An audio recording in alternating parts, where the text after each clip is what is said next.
नमस्कार दोस्तों, मेरा नाम है निहारिका। दोस्तों, अभी अभी कुछ ऐसी बातचीत पूरे विश्व स्तर पर चल रही है कि India is the only country जो कि देशों के बीच में मध्यस्थता करा सकती है और वर्ल्ड पीस इंश्योर करा सकती है। तो इंडिया में ऐसी क्या खास बात है दोस्तों? किसी देश में या किसी व्यक्ति में कोई खास बात होती है तभी उसे मध्यस्थता कराने के लिए बुलाया जाता है। आप कभी नॉर्मल में सोचिए, मान लीजिए दो लोगों के बीच में झगड़ा हो रहा है।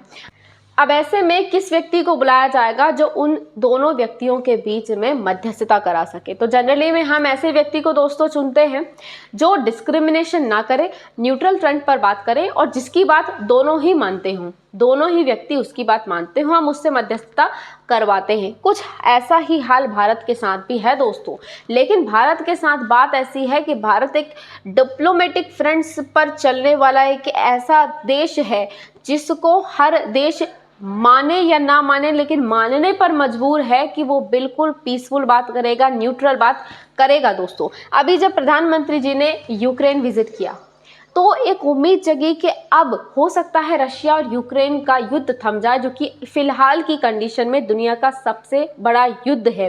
अब इंडिया का रिलेशन कुछ इसी प्रकार का माना जा रहा था इजराइल और पैलेस्टीन के कंसर्न में। जब बात होती है दोस्तों इजराइल और पैलेस्टीन की, रशिया यूक्रेन की, पूरी दुनिया की नज़रें सिर्फ इंडिया पर होती हैं कि इंडिया क्या बोलता है, इंडिया क्या बोल रहा है। हर देश यही देखना चाहता है कि भारत ने क्या बोला। हर देश ये चाहता है कि भारत इसमें हस्तक्षेप करे, तो क्यों भारत ही हस्तक्षेप करे? दुनिया में इतने सारे देश हैं, बहुत सारे भारत से मजबूत देश भी हैं, वो तक मध्यस्थता नहीं करा पाते। क्योंकि दोस्तों भारत एक ऐसा देश है जो नॉन अलाइनमेंट की पॉलिसी फॉलो करता है और साथ ही साथ में दोस्तों प्रॉक्सी वॉर्स में इन्वॉल्व नहीं होता। अब इसे ध्यान से समझिएगा दोस्तों कि किस प्रकार से भारत अपने आप को मजबूत करता जा रहा है और एक ऐसा फ्रंट है जिसे दुनिया मानती है कि जो पूरे वर्ल्ड में पीस इंश्योर करवा सकता है। प्रॉक्सी वॉर्स दोस्तों कुछ इस प्रकार के होते हैं कि मान लीजिए एक देश जो है उसकी दूसरे देश से लड़ाई हुई। अब उससे एसोसिएटेड जो दूसरे देश हैं जो कि एक पर्टिकुलर देश से लड़ते हैं या फिर नहीं मानते उस देश को, या फिर उनकी कोई बहस है उस देश से, वो दूसरे वाले देश का साथ देंगे उससे लड़ने के लिए। अब दोस्तों कुछ इसी प्रकार की चीज़ इजराइल और जो पैलेस्टीन का वॉर हुआ उसमें भी देखी, जहां पर ईरान घुस गया वॉर में। अब जब ईरान इन्वॉल्व हो गया तो यहाँ पर से यूएस भी आ गया, रशिया भी आ गया और कुछ हद तक चाइना का इन्वॉल्वमेंट तो हर जगह रहता ही है। तो इस प्रकार से प्रॉक्सी वॉर शुरू हो गए और भारत अब तब भी कहाँ खड़ा था? बिल्कुल न्यूट्रल फ्रंट्स पर। हमने इजराइल पर जब हमास के द्वारा हमला हुआ उसे भी कंडेम किया, जब इजराइल के द्वारा गाजा में नरसंहार किया गया उसे भी कंडेम किया, पैलेस्टीन के गाजा के लोगों के लिए मदद पहुंचानी थी हमने वो भी पहुंचाई दोस्तों। अब जब रशिया और यूक्रेन का वॉर हुआ तब भी बात यही थी, यूनाइटेड नेशंस तक ने यही चीज कही कि भारत ही मध्यस्थता करा सकता है। क्योंकि दोस्तों इंडिया की इंटरनेशनल लेवल पर इस प्रकार की ग्रुपिंग्स हैं कि हर एक देश, दुनिया के मैक्सिमम देश भारत से एसोसिएटेड हैं और भारत की बहुत रिस्पेक्ट करते हैं इस मामले में कि भारत एक पीसफुल देश है जो लड़ाई की कभी खुद से शुरुआत नहीं करता। और जब कोई ये चीज़ मान ले कि कोई व्यक्ति या कोई देश बिल्कुल न्यूट्रल फ्रंट्स पर बोलता है, नॉन डिस्क्रिमिनेटरी है, साथ में पीसफुल है, साथ में दोस्तों पीसफुल है और ह्यूमैनिटी की बात करता है, तो उसे हर कोई सराहता भी है और आगे लाता भी है। अब कुछ इसी प्रकार की ग्रुपिंग्स मैं आपको बता देती हूँ जिनके थ्रू आप समझ जाएंगे कि इंडिया का जो इंटरेस्ट है या एसोसिएशन है वो वर्ल्ड में कहाँ कहाँ तक है। और दुनिया की हर एक अगर लड़ाई होती है तो क्यों दुनिया सिर्फ भारत की तरफ देखती है दोस्तों? SAARC का नाम आपने सुना होगा कई बार। अब ये जो ग्रुपिंग है साउथ एशिया की ग्रुपिंग, अब इसमें भी अफगानिस्तान, इसके बाद में बांग्लादेश, भूटान, नेपाल, मालदीव्स, इंडिया, पाकिस्तान, श्रीलंका, ये सारी कंट्रीज हैं। अलॉन्ग विद दैट दोस्तों इसमें कुछ वेस्टर्न कंट्रीज भी शामिल हैं जो कि एडिशनल तौर पर जुड़ी हैं। अब INSTC का नाम आपने सुना होगा, India north south transit transport corridor. इसे इंडिया ने, ईरान ने और रशिया ने शुरू किया था। इसे समझ में आता है इंडिया की अच्छी खासी पहचान, अच्छी खासी दोस्ती ईरान के साथ भी है, रशिया के साथ भी है दोस्तों।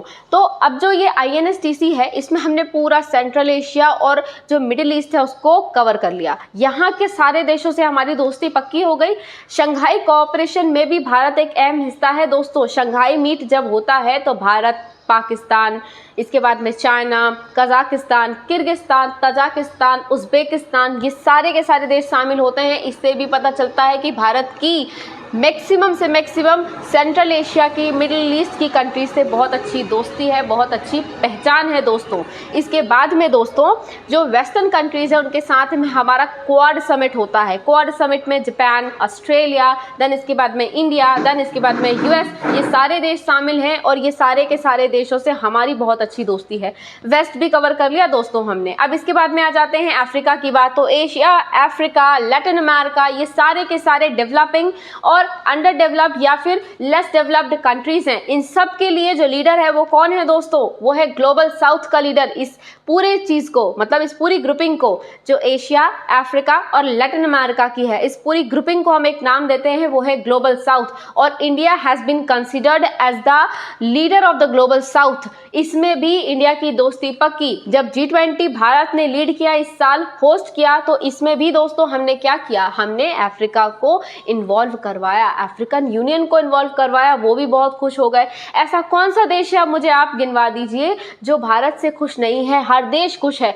कुछ देश है जैसे कि पाकिस्तान है या फिर हम कहें चाइना है, इनके साथ में हमारी थोड़ी अटस चलती है, नहीं है ठीक ठाक। अब बांग्लादेश के साथ में भी कुछ प्रॉब्लम्स हो गई हैं।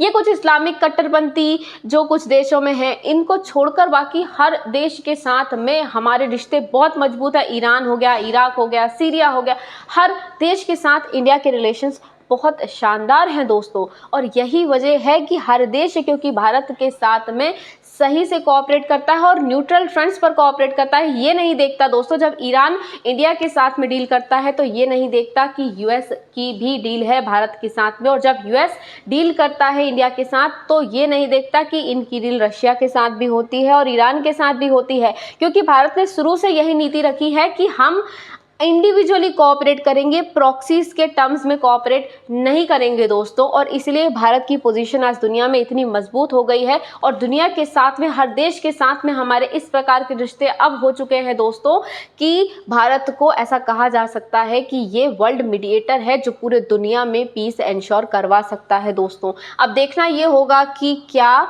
इंडिया एक वर्ल्ड मीडिएटर के तौर पर उभर कर आता है और रशिया और यूक्रेन का वॉर रुकवाता है, क्योंकि ये दोनों ही देश इंडिया को मानते हैं और कहीं ना कहीं अब ये दोनों देश ही चाहते हैं कि युद्ध रुक जाए। क्योंकि रशिया पहले डोमिनेट कर रहा था यूक्रेन को, लेकिन अब यूक्रेन भी डोमिनेट कर रहा है और दोनों ही तरफ से परेशानियां दोनों को हो रही हैं।